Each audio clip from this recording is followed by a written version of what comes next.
Assalamualaikum warahmatullahi taala wabarakatuh. Jadi hari ini kita bertemu lagi ya untuk kelas sains untuk sesi PTPR bagi tahun 2021. Jadi sebelum kita mulakan kelas kita, marilah sama-sama kita baca doa. Bismillahirrahmanirrahim. Allahumma iftah alaina hikmataka wa anshur alaina min khazaini rahmatika ya arhamar rahimin. Jadi untuk hari ini kita akan sambung tajuk kita untuk last topik untuk tingkatan 4. Kalau awak masih ingat tahun lepas kita belajar secara PTPR juga kan, tapi belum lagi habis topik tingkatan 4. Jadi hari ini cikgu nak sambung lagi lah satu topik last untuk tajuk tingkatan 4, tajuk tenaga nuklear. Okey, mungkin buku teks awak tak dapat, awak dah hantar kan buku teks, tak apalah, awak tengok buku teks yang saya ada paparkan dalam slide ni, dan saya akan bagilah snap ataupun gambar muka surat buku teks yang berkaitannya dengan tajuk ni, awak boleh sama-sama rujuk. Okey, jadi untuk hari ni kita akan tengok tajuk tenaga nuklear. Awak pernah dengar tenaga nuklear? Okey, bila sebut tenaga nuklear, orang akan teringat dengan tentang bom nuklear dia, Hiroshima Nagasaki. Dua tu lah biasanya orang akan ingat. Okey, jadi kita akan tengok apa yang kita akan belajar pada hari ini. Jadi untuk hari ini kita akan tengok beberapa isi pelajaran lah. Yang pertama kita akan tengok tentang penggunaan tenaga nuklear, macam mana tenaga nuklear digunakan untuk manfaat kebaikan bagi manusia lah. Okey, penghasilan tenaga nuklear. Yang ketiga, impak penggunaan tenaga nuklear, kesan buruk dia. Dan last sekali dan tajuk ni, penggunaan tenaga nuklear di Malaysia.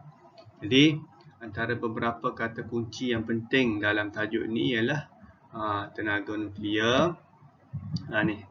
Okey. Lepas tu proses untuk menghasilkan tenaga nuklear, ada dua proses ini, iaitu pembelahan nukleus dan satu lagi pelakuran nukleus. Okey. Lepas tu reaktor nuklear, penjanaan tenaga elektrik dan impak ujian nuklear. Okey, mari kita tengok lagi. Okey. Jadi sebenarnya tenaga nuklear ni telah pun digunakan secara meluaslah di seluruh dunia. Setakat ini Malaysia belum lagi ada penggunaan tenaga nuklear dalam skala yang besarlah untuk penjanaan tenaga elektrik. Tapi negara-negara lain telah banyak guna. Yang paling dekat dengan kita Jepun lah. Jepun adalah antara negara yang menggunakan reaktor ataupun loji jana kuasa elektrik berkuasa nuklear ya. Okey, cuba kita tengok ni contoh. Contoh-contoh penggunaan tenaga nuklear. Sebelum tu kita tengok dulu apa itu tenaga nuklear. Tenaga nuklear ni apa dia sebenarnya? Tenaga nuklear ialah tenaga yang dihasilkan daripada pembelahan nukleus ataupun pelakuran nukleus ya, bagi sejenis bahan radioaktif. Bahan radioaktif tu apa dia? Apa itu bahan radioaktif? Bahan radioaktif ialah bahan semula jadi yang Tuhan buat ada dalam tanah ni. Dia tidak stabil ya. Dia punya atom nukleusnya tidak stabil. Nukleus atomnya tidak stabil. Dan manusia boleh guna benda ini sama ada melalui proses pembelahan ataupun pelakuran untuk menghasilkan tenaga haba yang sangat banyak.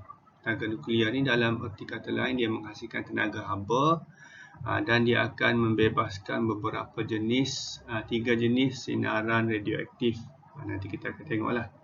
Jadi yang paling penting manusia boleh ambil manfaat ialah tenaga haba. Tenaga haba tu banyak. Kita boleh guna tenaga haba tu untuk menghasilkan. Contohnya sini penghasilan tenaga elektrik, penjanaan tenaga elektrik. Tenaga nuklear ialah tenaga alternatif yang boleh menjana tenaga elektrik ataupun mengurangkan penggunaan petroleum dan arang batu lah, bahan api fosil dalam penghasilan tenaga elektrik. Okay.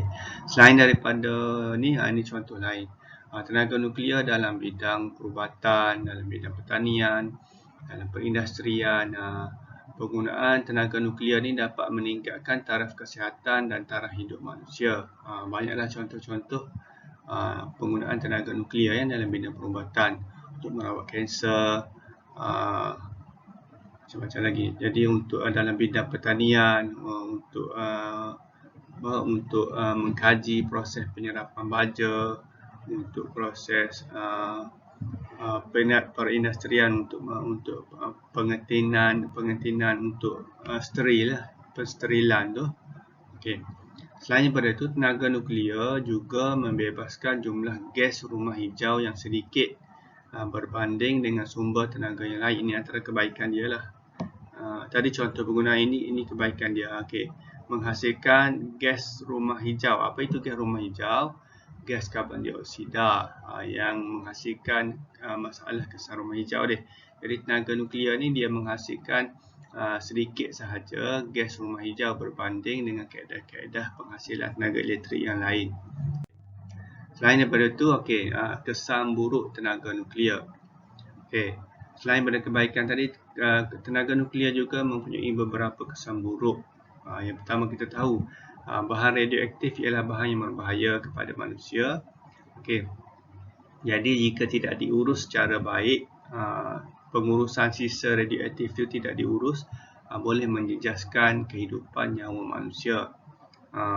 Satu lagi, tenaga yang dihasilkan adalah sangat besar. Jika disalahgunakan, boleh menyebabkan kesan yang buruk kepada manusia. Contohnya penggunaan senjata nuklear. Senjata nuklear yang pernah digunakan dalam sejarah manusia ini di perang Jepun